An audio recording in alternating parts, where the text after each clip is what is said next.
And we're live. 7-Eleven. Ooh, see, 7-Eleven. How clever. This thing's fancy. Look at that. Wow. Flip it over. Fancy tool. Look at that. Look at that. That's even an Allen. That's even a safety, or a Torx. It's even a safety Torx. It's fairly awesome. Tonight we're talking about the video that I just now loaded. Was able to get finally get the man, what a nightmare I had getting all of the Adobe Photoshop and all of that stuff. I found out I can't use my laptop anymore. It's a Windows 7. Now they won't allow Windows 7 use. I got to have Windows 10. I got to get a new laptop, load a new operating system. You know, it's just all fun and games. But I was able to finally get the thumbnail loaded up for the small block Chevy version. I have the small block Ford. That video is already loaded. I just don't have the thumbnail for it, so I should finish that. And then we're going to follow that up with the other ones. But the small block Chevy one was cool because we ran a 305 and a 350 and a 383. You guys probably haven't seen it yet, even though you're the live crew, the 2 live crew.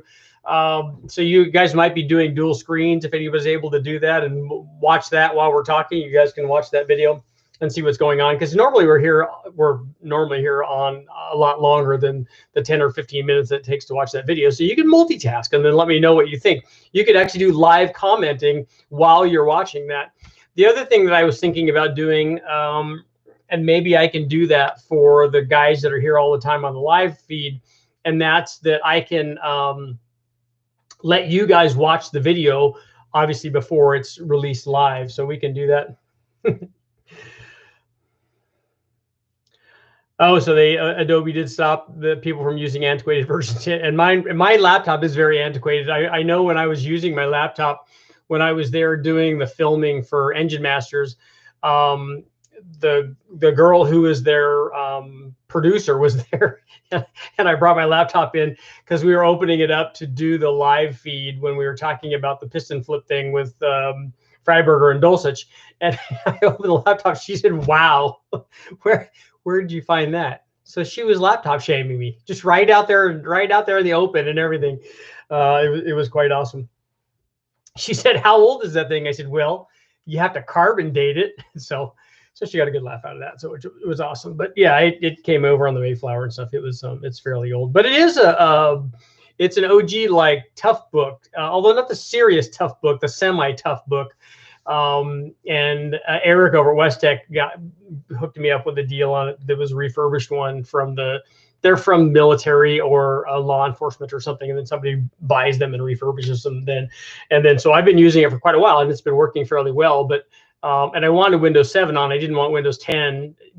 I probably could have chosen that, and now looking back, probably that would have been better. But so I'll probably have to. It's time to get a new one, anyways. I mean, I'd like to get something that's probably better than that and has more memory and all that stuff. So it would be, it would be a better deal. But it's all just time. I mean, I got to go through, and we had to do it on my wife's computer, and she naturally deleted all of the files because she used to do it on her Mac, and then deleted all of my files and templates and stuff. And so that was, again, it's just all more time and all more fun. But I digress. Back to the video that just loaded. So on the small block Chevy, we ran some cool stuff, and I know how much you guys all love the 305s because the 305 Chevy, obviously one of, if not arguably the most impressive and powerful small block Chevrolet ever made. Everyone loves 305, because that small bore and short stroke, that's really how you make power, especially when you limit yourself to the number of cylinder heads that you can actually use on that motor. So, because only really the good sharp engine guys can get power out of a 305. All the rest of the guys rely on big bores and all the stuff that you would do to actually make power. So we ran the 305, we ran that with NITROUS, and then we ran a 350 with twin turbos, and then we ran a 383 with both a 671 roots blower and with a E85, 2 carburetors on that one because twice as nice, and then also with a Pro Charger as a blow through, and it was an F1A 94. We didn't turn it up anywhere near all the way. In fact, we only turned it up to 2/3 of the way, actually around 800 horsepower, and we know that thing's capable of 12 and change, maybe more than that. I think when we ran that on the big block, we might have been up near 1300 with that supercharger. So it's got a lot of potential. I didn't know that it wouldn't do that on that motor. That motor was only like a 450 horsepower. It was a low compression 383, a blueprint power adder deal. So it was a 9-to-1 with their ASCAS heads, and then a fairly small cam, like a 220, 224, 230 kind of thing in that range. And so it wasn't real stout to start off with, but it, you know, it did make big numbers when we ran the Pro Charger on, at least. It made decent numbers with it was a 671Y, and only ran that about, I think I ran that about 11 pounds. And I was talking about in the video about how on that application, that to me, that is like the ideal kind of application for E85. That's why we ran it on, I think we ran it on pump gas, and then we ran on E85. And we ran it with the same carburetors. I just put a ton of jet in them because we don't want to have to switch over to E85 carburetors. There's nothing that's more time consuming than hooking up linkage on dual quad stuff on a blower or a tunnel ram, unless it's already done like that. Lucky for us, we have a setup that we have a linkage setup that we have set up already basically for that. So we just kind of take it out of the cabinet and put it on, and usually it's fairly close. Sometimes you have to readjust things, but the thing that I don't understand, and this is something I actually wanted to design, although I can't see why somebody else hasn't already done this, is that if you're familiar with the linkage setups on tunnel rams or on blowers, like a dual quad linkage, you know that they have a big long shaft, and that it's splined on both ends. Sometimes it's splined all the way through, not always though, but it's splined. And then the levers that you put on are also splined, and you slide them on. The problem is it's a really fine spline, and so getting the linkage bars, the arms, exactly lined up can be difficult. And then also, and this is way more important than getting them lined up, because you can change the length of the rod and stuff. And for wide open throttle stuff like we're doing, it's not an issue. As long as we get them to both go to wide open throttle, especially on a blower, they're all kind of dumping in there anyways. But I don't understand, because they're the arms are splined, and they have the little through bolt, and it's just like a pinch bolt basically. So you slide this thing on and then tighten it up, and it's got a little slot, and then it pinches it to stop it from moving around. But it also makes it so it's like impossible to get on and off, with in any like reasonable amount of time. And then they're so hard to get off that when you do pull them off, and I know that you separate them with a screwdriver, and we've been through all that. But when you do finally pull them off, instead of being able to pull it off nice and easy and rotate it, because you can just feel the resistance and click it like one spline and then put it back in, because that's all you're adjusting it is 1 or 2 splines, because that's how far you were off. You weren't very far, because you can eyeball it that close. And you go to put it back on, and then when you pull it off, you're like, okay, now I have no idea what my starting point was. And so then you put it back on, and you put it back on at exactly the same spot, because you already thought that spot, that spline was right, but no, that's the one that was 1 spline off, and then you got to redo it. So my question is, why don't they make that a very simple 2-piece design? The through bolt can still hold it there. You just make a little hook, and then they clamshell together, and then the bolt goes through, and then that's all fixed. Then when you take the bolt off, the whole thing comes off, and you can move it just 1 spline or 2 or whatever. I don't understand why. This design has been around, I'm sure, since the 60s, because I know that they had tunnel rams back then, and I think that they were using these things. And I don't understand why somebody hasn't stepped up and made a better design. It's so easy to do, especially with the 3D printed stuff. Somebody could make that in like a heartbeat. And then the fine spline deal, I'd like to see them make it so that it doesn't have like 18 or 20 or 30 or 900 different splines in there. You could make it so that it's octagonal or even more than that. But you don't need that many adjustment points. It's going to be close. It's going to be right. I know that sometimes you have to, it's usually the third arm that's on there, the one that's actually you're controlling with, normally we can control it with a Morse cable, and it'll either be a puller or a pusher. And sometimes you have to get that thing just right. And it's a little bit of a rigmarole, because you have to, make both the arms move at the same rate, and they both have to open the throttles and got to open the 4 barrels. They have to miss stuff because the carburetors are often close together. You have to, and in the center especially, you have to have the one arm opening that throttle, because the other one's all the way on the other side, on the front side. And then you also have to miss the throttle arm, the one that's opening and closing it, and miss the stuff that's going on with the carburetor. And So yeah, I can understand that, but there's a much better way to do it. It would be a lot easier if they made it so that it was a two-piece deal and it clamshelled together. And I don't think they need to make them nearly that thick either, because if they didn't make them that thick, again, it would be everything, the fitment and all of that stuff would work out better. So somebody, if you're listening, guys from Holley or Wyand or whatever, you need to make a better throttle linkage for tunnel rams and for blowers. And it's very easy.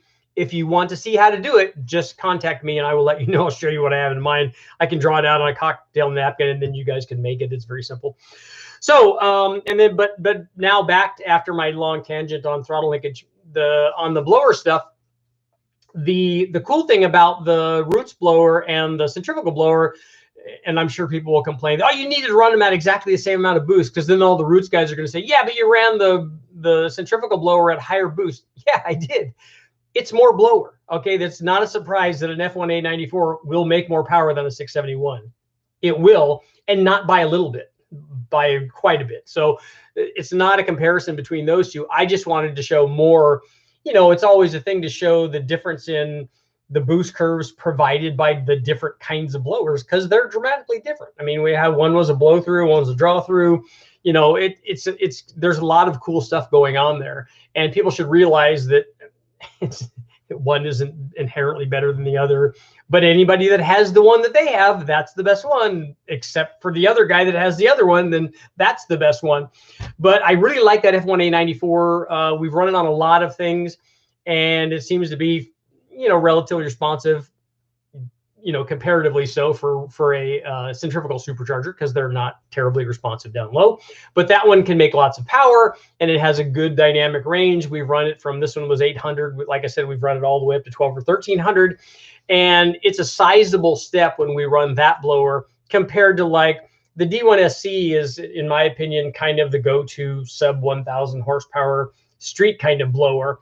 And this is a sizable step up from that. And it's an impressive deal, especially when you put a big giant like bell mouth radiused entry on it, then it gets super happy. And also we ran the ProCharger intercooler with the air to water intercooler, and that works. And by the way, for the carbureted guys out there, the air to water intercooler or air to air intercooler also works, even on a blow through application, even on a blow through carbureted deal. Cooler air going in is going to make more power, even though you're getting charge cooling, even with the 85. All of that being said, intercooler, always good. Sometimes guys don't run them because they can't fit them, or sometimes they don't want to have the extra weight. And I understand all that. But for the vast majority of us, especially street or street strip kind of guys, intercooling, definitely a good idea.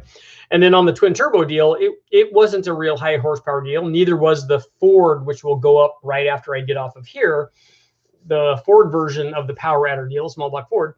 The twin turbo stuff was I think two of the 76 millimeter CX Racing turbos, the OG Big Bang ones, that the T76s, and that was also a blow through, not high horsepower, because we weren't trying to maximize the deal. And it was originally a Vortec long block that we took the Vortec heads off, and then I put RHS heads just because West Tech had them, and you know, we put a small camshaft in it and then did a blow through deal on that. Again, we're looking for huge horsepower. We just kind of wanted to show this is a test I ran for something else, but it applies to the Power Adder deal. You just kind of want to show that it's so easy to get like huge power gains from those things. So any junkyard turbo LS or small block or Ford or whatever, any of those things, if you add boost to that, obviously good things happen. Supercharger is the same way. NITROUS is the same way. And I can remember the first time I ever ran NITROUS, and it was on a 1977 Camaro that wasn't even mine. It belonged to my roommate, Harold, and it actually, before that, belonged to my younger brother, and before that belonged to my mom. So it goes way back. But we put a like a plate NOS kit on it, and I think it was like only 100 horsepower or something. And that was an open diff car. And I remember, and we had no idea what air fuel was, none of that. All we knew is that we hook all that up and hook the fuel going to it. We had a mechanical fuel pump that I hope was enough. We ran that car down at the La Carrera, which is a lot like the Silver State race, where you get to run for, I think the La Carrera is longer. I'm thinking it's 110 or 120 miles to run from San Felipe to Ensenada. through that central part of Mexico, and it's a lot of fun. Although it's very exciting because you know, during the two things. During the driver's meeting, during the driver's meeting, they were serving tequila, which was awesome. And they had a swim up bar, and the bartender eventually told us, okay, no more for you guys because you're going to drown. so we got cut off. But also they tell you at the driver's meeting, when you go out during this race, if you break down or something and bandits come out of the hills and want to take your car, let them, because they will shoot you. So I thought, you know, that's nice of them to give us a heads up. But that car ran there, but that's the same car that we eventually put this first nitrous kit on. And because it was an open diff, man, that thing, you would lay into the throttle and lay into the nitrous, because, you know, that's what you would do. And that thing would spin the tires for like about a month. It was awesome. And it's, you know, it's amazing because that car wasn't, back when we were doing this, wasn't terribly powerful. You know, it was probably like a 250 horsepower or 300 horsepower motor, maybe. And so when you add 100 horsepower to that, it's a dramatic change. It felt night and day when you're running nitrous on it, like it did when I put the nitrous on I think I put a 75 shot. We may have eventually went up to 100, but a 75 shot on my 5-liter Mustang that was kind of stock. And I went through a lot of bottles of that, but it made a big difference on a rated 225 horsepower motor. The car was fairly quick. Like it was a low 14-second car stock because it was a LX and I had the 308, the optional 308 gear on it. It didn't have stereo or anything like that because I did have AC on it, which I shouldn't have had because I was showroom stock racing it. But you know, it was a fairly lightweight car, and it was pretty fast. And the nitrous made a huge difference. That is when you don't bog it off the line and blow your airbox up with the nitrous, which is definitely not recommended. So the nitrous is definitely cool. And on the 305 obviously needed it, even though the 305 Chevy that we ran it on was a Zex perimeter plate, but it was a fairly healthy one because it had a good set of heads on it, and it had those Trick Flow Super 23 175 heads, which is, you know, arguably one of the heads that you would put on the small bore 305 motor, and it worked good. And it had a fairly mild camshaft in it, you know, I think it was a 224, 230 or something like that. And with the nitrous on it, the thing made over 500 horsepower. So I think it was, 500 and change.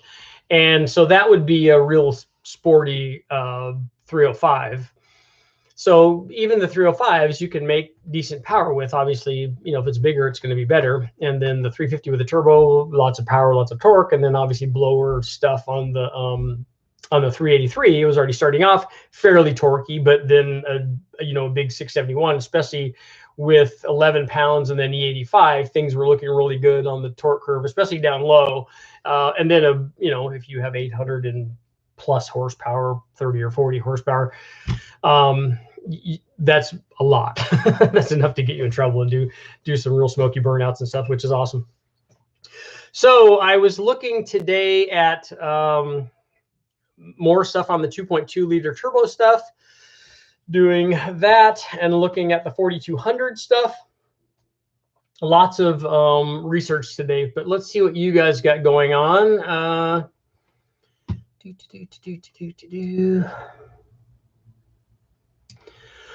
Okay, Jeremy, I guess we can start with you. I have a junkyard LS 6 liter sloppy stage 2 going turbo street strip car. Which turbo should I run? You should gap your rings, and a 7875 will get you up near 1,000 horsepower. Unless you want more than that, then the 80 would go more than that. My guess is if it's a street strip car, you're not going to be maxing out that turbo, because I don't know if you have enough trans and rear end and all that stuff for that.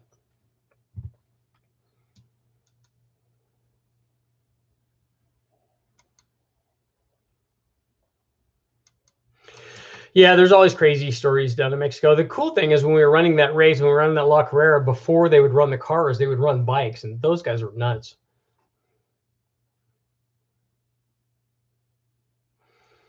Jeremy, ring gap is normally all that we do. I reuse those rings And you can look at the other stuff, and it gives you a good idea to find out if something is bad there.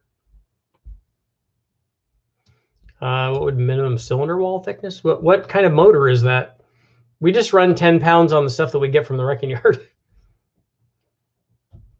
And we don't go overbore on the blocks because there's no reason to do that. There's no reason to go 30 over, 60 over, or make a 5.3, a 5.7, or a 4.8, a 5.7, and then run boost to it, because the boost makes up for any of those things.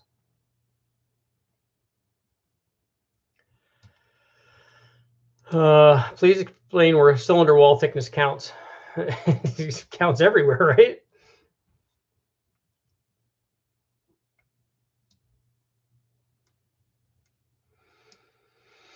The cylinder wall thickness, and somebody mentioned this, is you can start getting into a problem. I've seen problems with overheating if you go too big of the bore, and guys are trying to go 60, 100, 120 over, depending on what engine family you're talking about. You're not going to do that. Like on an LS, on a 5.3, 3905 is kind of as big as we go, and I don't do that on boosted motors, because any gain that you would get from going to that size versus just keeping it a 5.3 or a 10 over 5.3 is just 1 pound. So I would rather have the structural integrity of the cylinder wall thickness, and maybe that just makes me feel better, and then just have the boost. Because you ultimately, if you have a 1,000 horsepower turbo, the bore size isn't going to matter. That's what it's going to make. Final, let me know. Yes, we had a bunch of rain here too.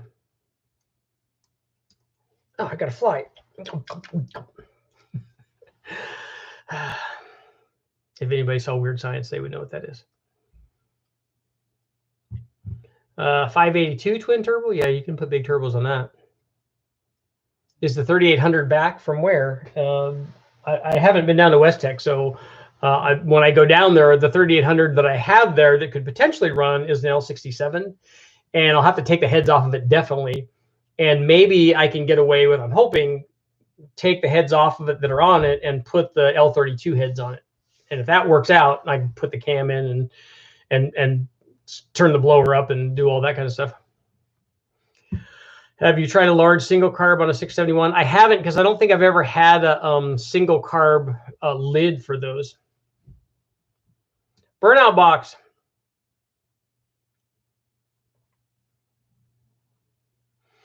Yes, I definitely reuse the rings. And sometimes, like on the Big Bang stuff, I didn't even care what cylinder they went back in. How far can you push the stock crank on a 2-bolt? I don't think that that's the thing that's going to break. If you on a stock bottom end, you're going to break a rod or a piston, even on that 350. So what's your thoughts on torque storm versus a Whipple? A Whipple is going to make a lot more low speed power because it's a twin screw supercharger. So it's going to be a lot. It's going to, when you get in the throttle, like at, let's say like everybody wants me to do the testing on. So let's say you go full throttle at 2000 RPM. You're going to have a difference in boost of, let's say that they both make 12 pounds out of the top. The Whipple's going to have a slightly rising curve too, but not like the torque storm. So the torque storm at 2000, if it has peak boost, let's say at 6,500, at 2000, it's going to have 2 or 3 pounds. Let's see if I can get it. Ooh. Yeah, think twice about that, huh? It's only going to have 2 or 3 pounds, where the Whipple is going to have 8 or 9. So it's going to have a big disparity in boost down low between a positive displacement supercharger, which the Whipple is, and a centrifugal supercharger, any centrifugal supercharger, whether it's a torque storm or a ProCharger, Vortec, whatever. What grid do you use to polish crank journals and decks on iron blocks? I don't normally do that. I normally take that to the guys at L&R. On the, when I'll do a block with either 1000 or Emery.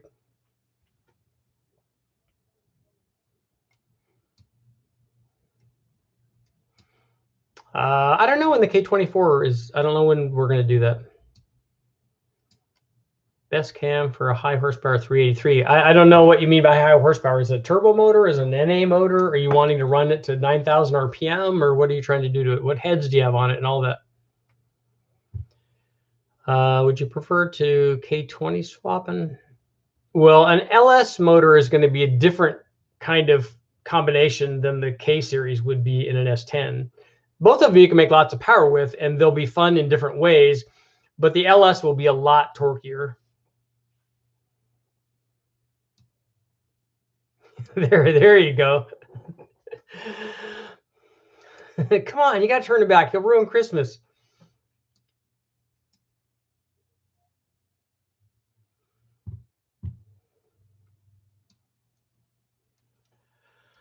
I'm asking on 79 351 for cylinder wall thickness. I'm about to potentially get my used block board 40 over and core shift as a concern. I don't know about the bore thickness on those 351 and 400M motors.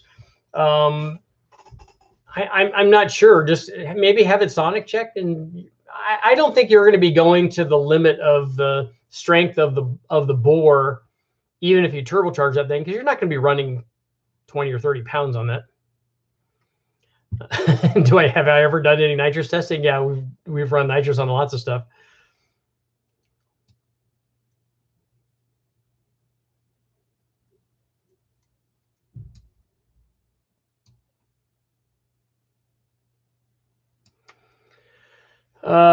Garage. What would be the best head for a 350 small block Chevy roller block for 100 shot of nitrous? There's no such thing as the best heads.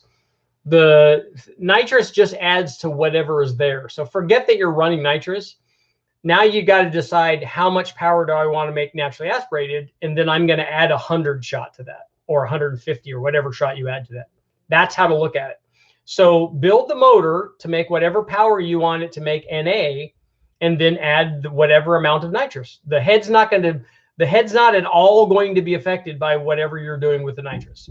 So the cylinder head that you add, if you want to make power, you add a good set of heads. You add an airflow research head, or a trick flow head, or some other kind of head, the Brodex head, dart head, whatever it is, that's going to make the power that you want. So you build the engine with the camshaft and compression and cylinder head and intake manifold to do what the NA motor does. And then if you want to make it 100 horsepower better, you add 100 shot, 150, add 150 shot. And that's what nitrous does. So don't worry about the head and the nitrous, because they're not really related. What's your desired compression for boosted applications? That would be that'd be less about boost than it would be about boost and octane. So if you're wanting to run on pump gas, I probably would tend toward running it lower than normal. If you're running E85, then anywhere from 10 down, and we've run lots of boost on factory stuff that's closer to 11, and we, without changing it, I would be more apt to definitely do ring gap the higher the static compression. And then what happens is the window, the margin of error, that window for the tune becomes like ultra small the higher the compression that you go. And then guys I want to run 11-to-1, but I want to run it on 91, and I want to run 20 pounds of boost. I just tell those guys good luck.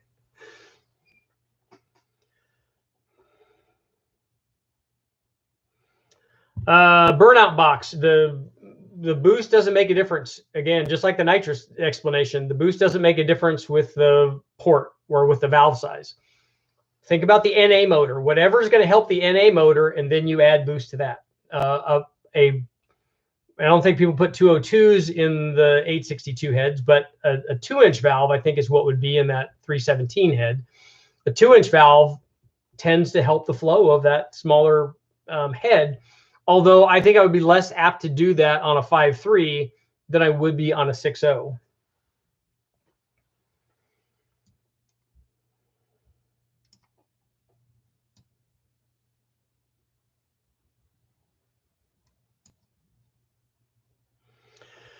Andrew, you'll be able to make more power than you have. Stupid fly. Get out of here, stupid cat. Somebody needs to tell me what movie that's from. It's the Night of Quotes. In your 540 in an S10, unless it's a back half deal, a 540 with a Pro Charger on it's going to make a lot of power. You found a 1986 Plymouth Horizon. I want to buying it to build it. Is it in good shape?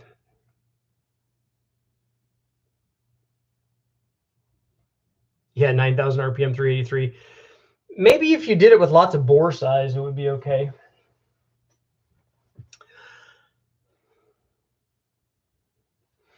Okay, I'm gonna have to ninja this guy. I think he was laughing at me. Got my fly swatter.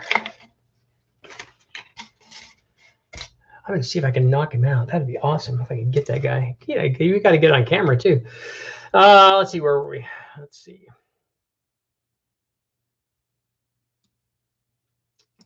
Brandon, I have a 2-bolt small block Chevy 406 studded with a 78mm turbo. Plan to have 4-bolt converted. What are some of the power levels before the block will go out? I don't know that going to a 4-bolt from the 2-bolt, maybe that's the way to go. What power is an aftermarket block needed? I think it's beyond what that turbo is. Come on, come on, come on in range. I got tone, I got tone. Ooh, I got him. Let's see if he's gonna come back from that. I know he's at least got a concussion. Say fender roll headers for it already. So are you not gonna want, well, if you have fender roll headers for it, then you might as well just put the blower on. The blower will be easier to bolt on. When is a 360 Magnum getting a turbo? After the 360 Magnum gets the pistons flipped back around to the right orientation. And maybe I could probably run it with a stock heads, I'm thinking. 97 Mustang 3.8 liter V6. What horsepower would be good for a street strip? Well, you decide how much horsepower you want. How much is your transmission and your clutch and your rear end and all that stuff? How much will that hold? But boost is going to be the best way to get that out of the 3.8 liter.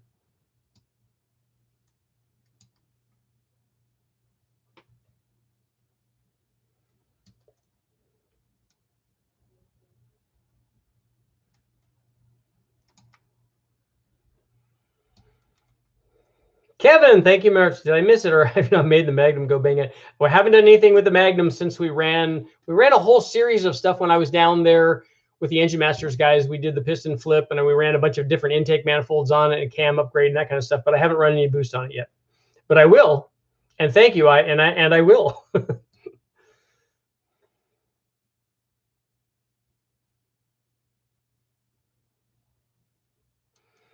Jose, we run 7 thousandths ring gap per inch of bore. That's how to do it, and it works for every motor.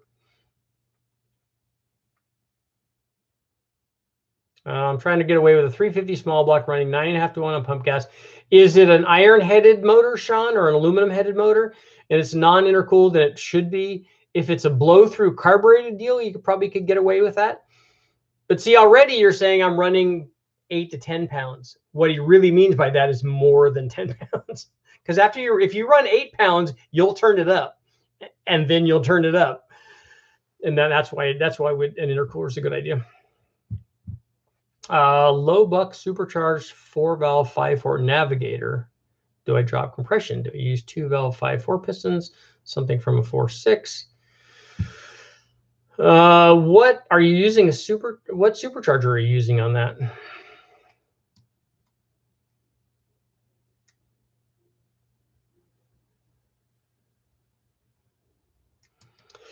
I run an NOS plate on my high ram with 2.4. So do you run Ruthless, do you run 2 plates then? One under each 4-hole throttle body, like I did with the Big Bang, unsuccessfully, with the Big Bang, but we had multiple kits on it. With the Big Bang 5.3 nitrous steel, do you have a kit under each plate? Because that should work good, because then the distribution should be good in a high ram, which is what we were thinking when we did it. And I don't know that... dry nitrous is, I don't know that that's going to be even any better. And I would say that that's going to vary based on how much nitrous you're trying to run and how much fuel you're trying to run. I think after a certain point, it's better to go with a direct fogger deal, because then you can manage, the amount of nitrous and make them even per cylinder, the amount of nitrous and the amount of fuel that you're injecting into each cylinder. And hopefully with that sort of setup, it's even, because even doing a plate system or two plate systems, I think would be better and probably give it a little more even distribution. But there's no guarantee that the right amount goes into each one. Whereas with a fogger, it's as long as the flow rate is the same, they should be a lot more even. My airfield gauge is reading 11 to 13. That's a big swing. I hope it's not 13 at wide open throttle, unless that's not a supercharger, a turbocharged version.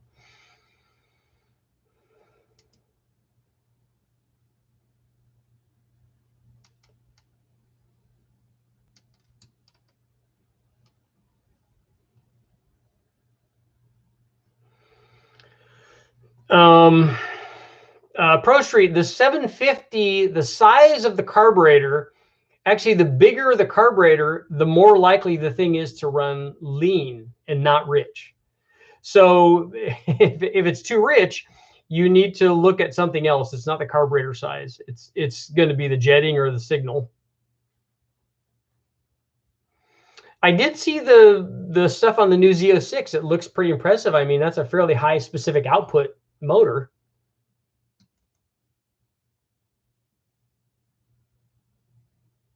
Yes, and it has the flat plane crank that everybody asked for, so it should sound cool.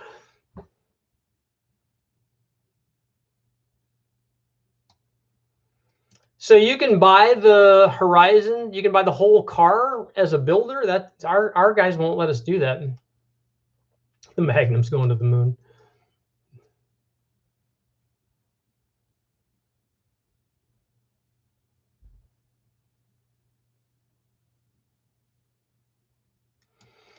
So Brandon, you're making 520 horsepower and 670 foot-pounds?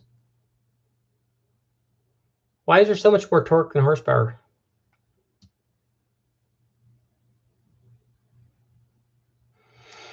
Have you thought about doing some dyno testing with cryo heat treated parts? I don't know what good the dyno testing that I do. I don't think it would show anything, because there's no way to test whether that adds any strength or not, unless you do all of them to destruction. And even then, it would be hard for me to determine that did anything. Maybe it does, and I'm not saying that it doesn't. I'm just saying it's a really hard thing for me to test.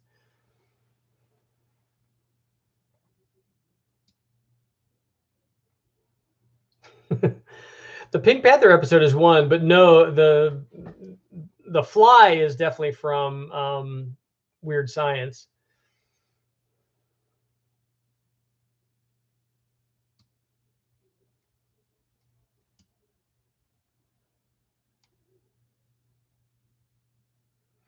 Yeah, it's amazing how much nitrous wakes those things up. How can I send you a burnout box sticker? Where am I going to put the sticker? I don't even know if I have anything that will do a burnout. Maybe the truck will. Oh, Stuart, that's very cool. You're running an M113 Mercedes supercharger with an adapter plate on the Navigator. That's a cool combination. Oh, Ruthless. Okay, I see you're running the dedicated plate for the high ram. I haven't tested one of those. Yeah, that should make good power then. And that distribution should be fairly even, I would think. I have a 460 and a 351 Windsor. It depends on your power level. The 460, they make a lot of torque. And if you're going to do a 460, you might as well make it into a 557.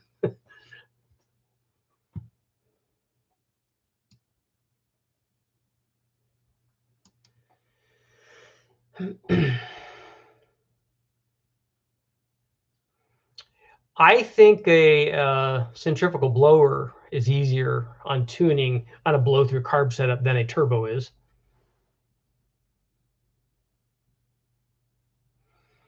Ruthless, what test exactly would you want to see? I ain't no punk. That's good. Thank you very much.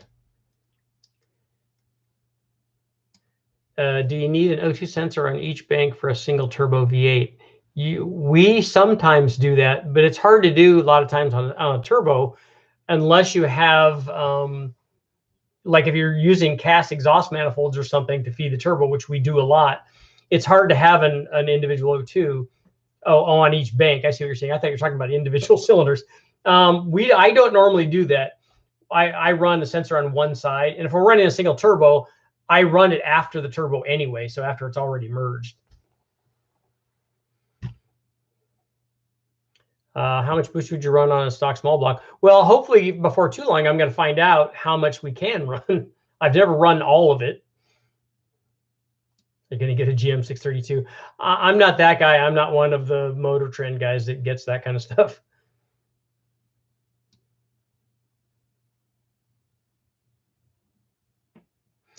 No, the Slant 6 is ready to go back together. The head's fixed on it. I just need to bolt it back together and run it. And I think that Dulcich just tested a bunch of Slant 6 intake manifolds.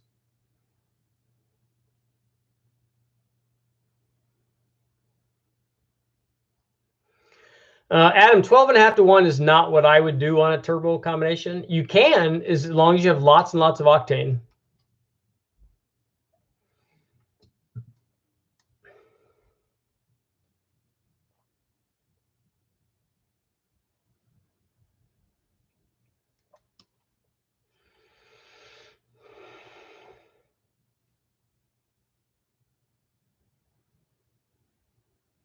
A billet 85 T6 should be able to make a lot of power. Have you ever had a set of stock rods reheat treated? I don't think I have. Kevin, you found a 77 Monza. All of the Bonneville guys are like probably going to be beating your door down. Those are actually very popular drag race cars too.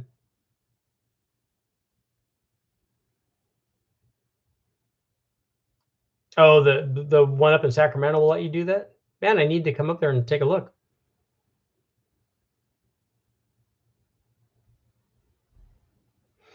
The other quote was actually from Get Out of Here, You Stupid Cat. That's from Bolt.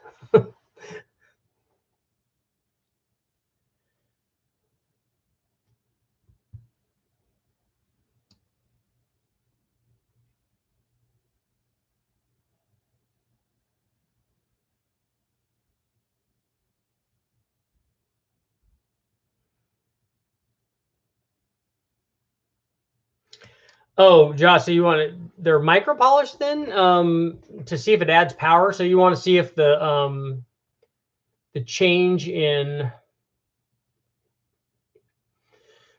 surface does that. I don't know if that will do anything.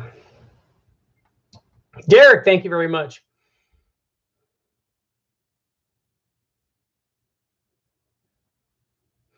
Yeah, it helps when you go to a local yard like the one that I go to. The guys are starting to know me, and it helps.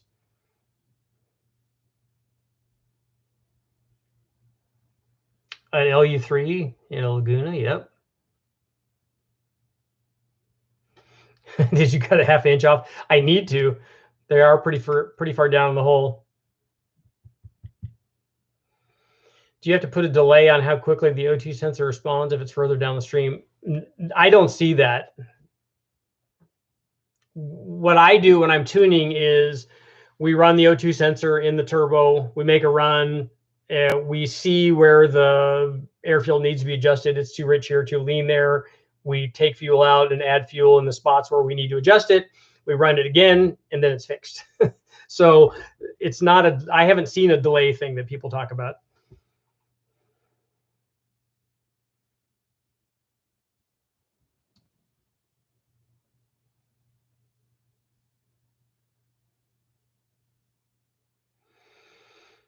I'd like to see the Buick with 7 turbos. That would be better.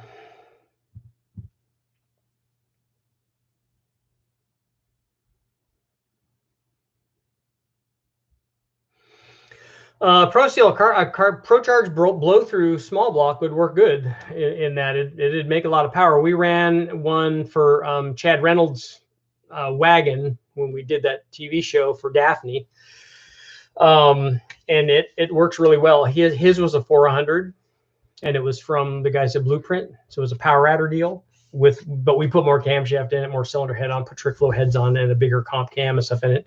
But it works good, and I think you'll be happy with it. Just make sure you have enough fuel pump. Chad didn't have enough.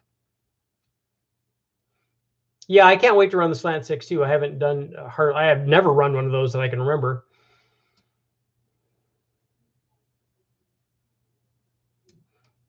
I have a bone stock 305. Excuse me. Twins at 12.5 pounds, no issues. Injectors are at 95. So they're not stock injectors, I take it. They must be quite a bit bigger than stock. That thing's got to be making a lot of torque.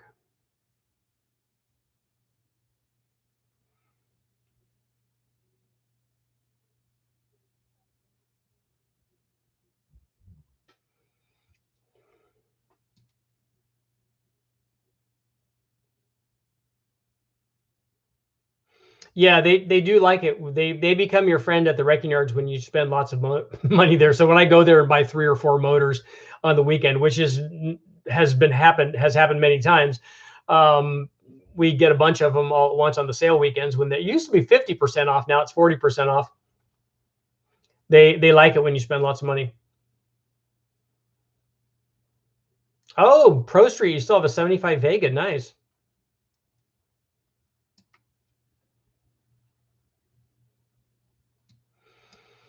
Yeah, that last turbo just needs to be like a 96 or 105 or something.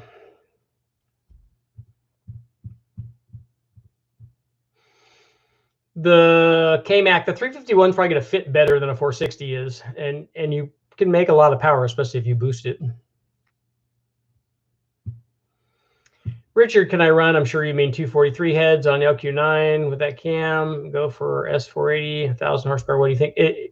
That will be fine. An S480 will make that power on that LQ9 with a lot less camshaft than that, and it will drive around better if you don't use that camshaft.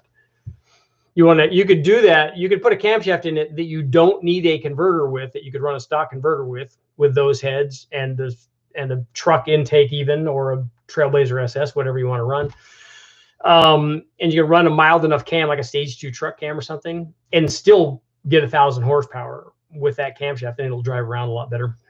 Or you could put that cam in it, and it'll just make the same power. It'll just do it at less boost.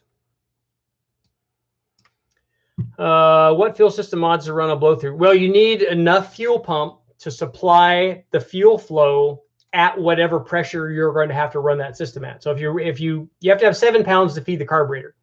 So then whatever boost is, your fuel pump has to be able to supply whatever fuel flow you're asking it to supply at 6 or 7 pounds plus whatever the boost is. So if you're running 10 pounds, your fuel system has to support that flow at 17 pounds of pressure.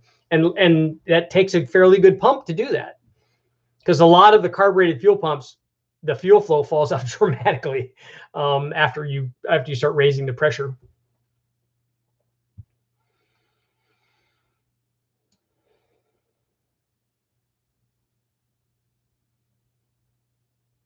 I have run the 2.3 SVO turbo and T-Bird motors on the chassis dyno a lot, but not on an engine dyno. I think Mark Sanchez has one of those, but it's an NA one, and it might be broke though. I'd have to ask him.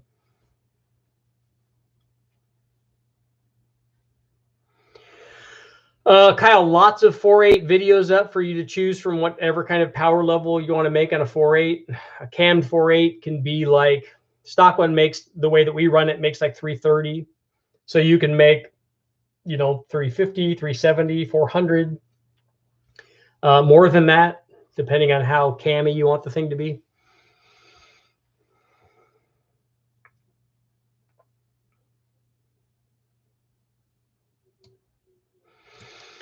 Katie's, you're going to bolt a tune port on a 400 small block. It's going to make peak power at like 4,000 RPM.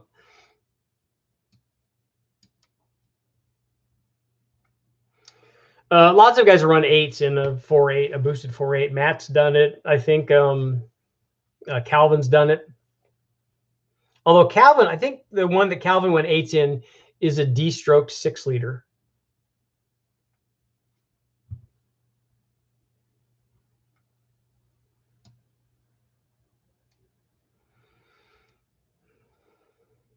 Hey, who's Don Hardy? Derek, got a 4.8, putting a cam and springs to start. I want to do a power outage. Playing with nitrous, a good start. Yeah, nitrous is going to be cheaper than a setup for a turbo, even though a turbo itself is fairly inexpensive. But nitrous stuff is very inexpensive and it's easy to do. And it'll give you a good idea on what that motor will do or what that combination will do with an extra 100 horsepower or whatever. Most of even the low dollar kits will go to 150 horsepower.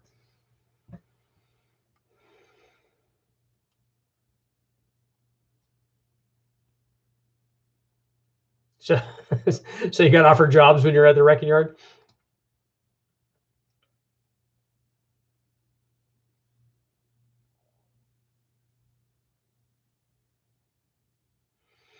Building an L96, those are good. That having the extra displacement definitely is going to help there.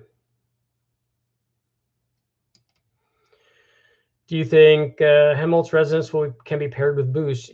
Helmholtz resonance is always going to be present. The resonating volume of the plenum and the associated other pieces that are connected to that, that's always going to be there. It resonates at a certain frequency. The boost isn't going to stop that. It's just that there are other things going on too, reflected waves and inertial ram, and sometimes those things cancel each other out. But boost as a universal thing doesn't cancel that out.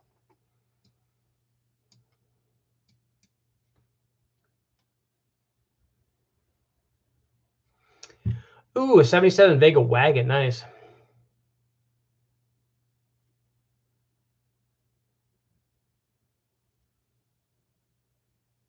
Shirley, you can't be serious. I am, and don't call me Shirley. We need to get this man to the hospital. Is it serious? What is it? It's a big building with patients, but that's not important. Loving me some airplane. Let's see here. Richard had a Gen 454 Edelbrock RPM heads, Howard's 540, 226, 232. Thinking setting this up based on your G45 setup. It ran across a deal on a YN 420 blower. The 420 blower works pretty good. It'll make good power. It's going to be kind of like a 671, I think. And all of the rest of the stuff will work fine.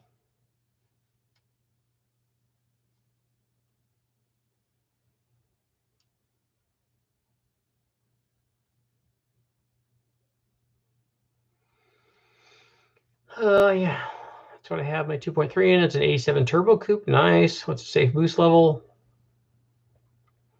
If you have lots and lots of octane, you can certainly run 18 pounds. I think we were running more than 20 on the dyno. The problem is that the factory intercoolers, Dave from Tiny Avenger put the T-Bird intercooler on that because it's an upgrade from the SVO one. It's bigger from the T-Bird than the SVO was. And we used to, before we'd make a run, we'd spray it down with water, and then I'd have an air nozzle from plugged into the shop air, and we'd be blowing air through the core while we're making the run just to make sure. And then one time he didn't hook up. Either he didn't or I didn't. I'll take full blame for it. We can say it was me. Didn't hook up the wastegate line or hook it up to the top or something, and it just pegged the boost gauge and it blew the intercooler off, and the intercooler hit the ceiling and stuff. It's pretty fun. And a manual controller works good. You can get a little bit better control and get a little bit more response rate with a manual or with an electronic controller, and usually have a fairly more consistent curve, assuming that you have enough turbo to do with what you're asking it to.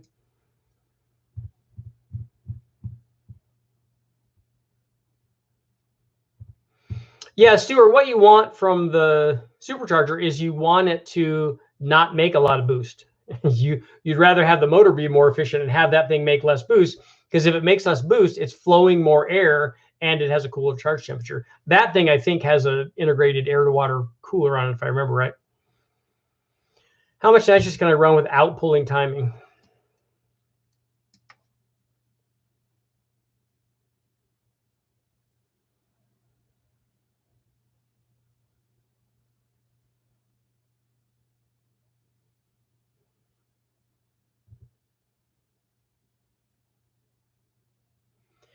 I haven't seen Gail's Project Lockjaw. I'll have to take a look at it.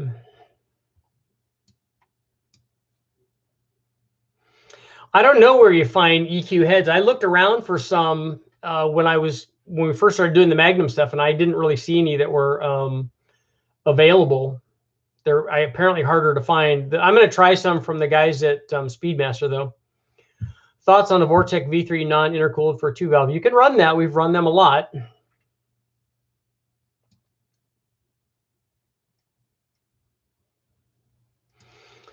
Was the 88 T5 upgraded for more torque in the last year? The turbo coupe was that the world class one that they did? Maybe.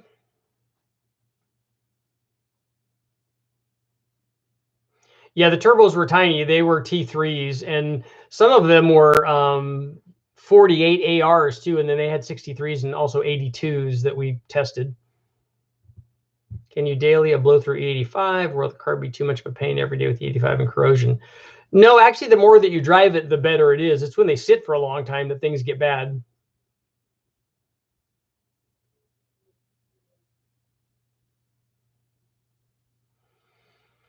Jacob, you can turbocharge that Ford 240 with cast pistons in it and stock rods. You don't have to have forged pistons in it.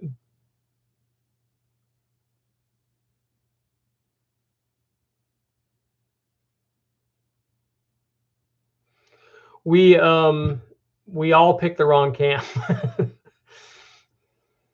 You got 6 days to build the LS2.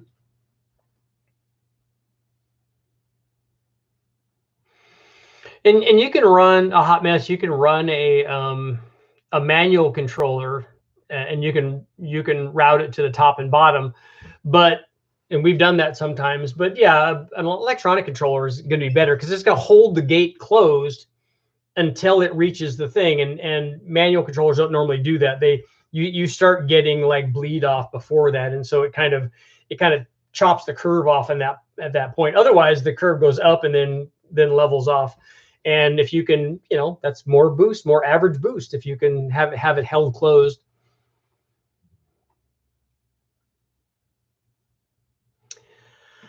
A 406 H-beam rods, Keith Black hypertectic pistons, rings gap for NITROUS head studs, and Patriot Vortec heads.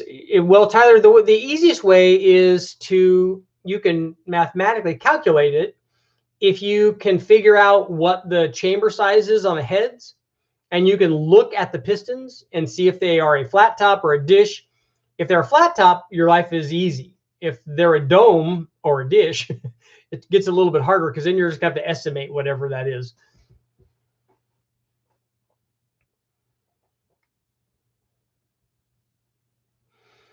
Stuart, I wouldn't be worried about the 9.5 to 1 compression. We run boost on that kind of stuff all the time. Richard, how much power have you seen on a small block 350? The maximum amount power towards one of those making sound. I haven't ever run a small block to the maximum amount, so I don't know what that is. I want to do that on an L31. What's your opinion on the 386 stroker from Blueprint? I've never tested that one.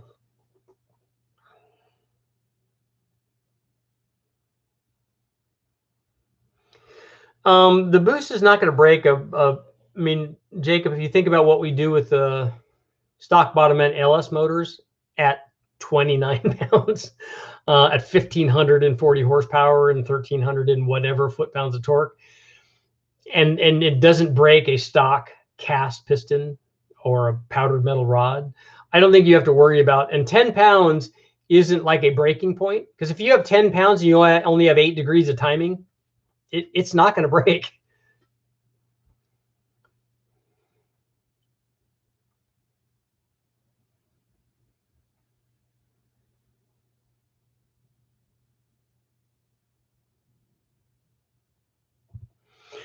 You can run as much boost as you want with a stock cam and stock heads.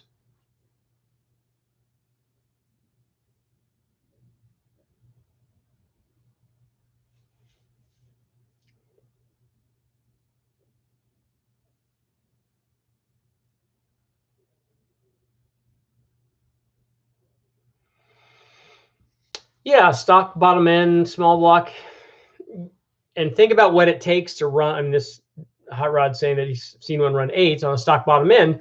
If you do ring gap in them and you have the tune right and you have the charge air right, and you know, everything's right, you can get away with a lot, like we did with the stock bottom end LS stuff.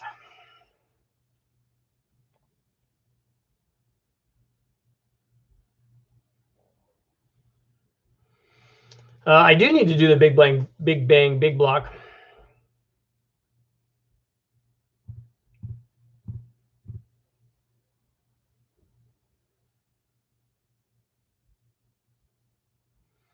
A Hunter, a 4.8 with boost and a cam and springs, you'll have trouble only running 10s. It's probably going to run. It's probably going to go 9s. I didn't get any response from Rob. He liked my post or whatever, my comment, but yeah, it should last a season without any problem at all. Hunter.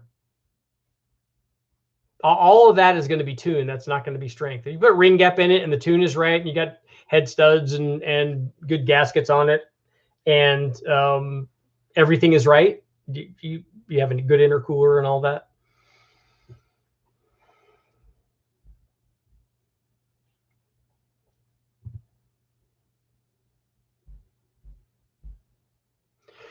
Uh, 10.4, I wouldn't worry about that compression, Joe.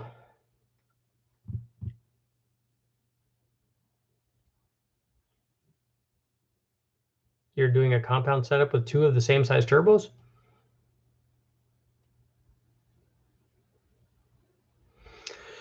HP tuner or Holly Terminator X. I don't do anything with either one of those, so I don't know which one.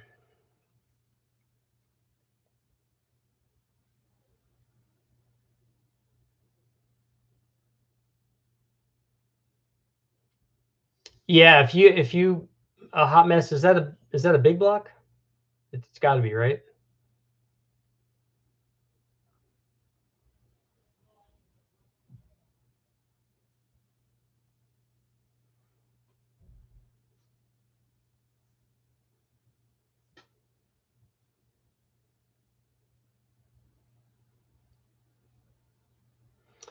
I like the Hollies. I haven't done the Terminator X. I do HP and Dominator, but I'm sure it's the same because I'm sure that they use the same stuff.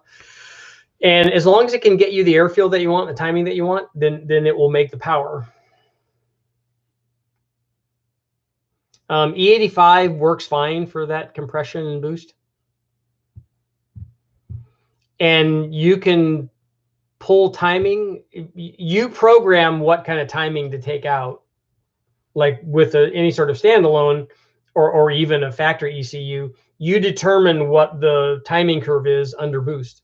So it will not have the timing if you're commanding it.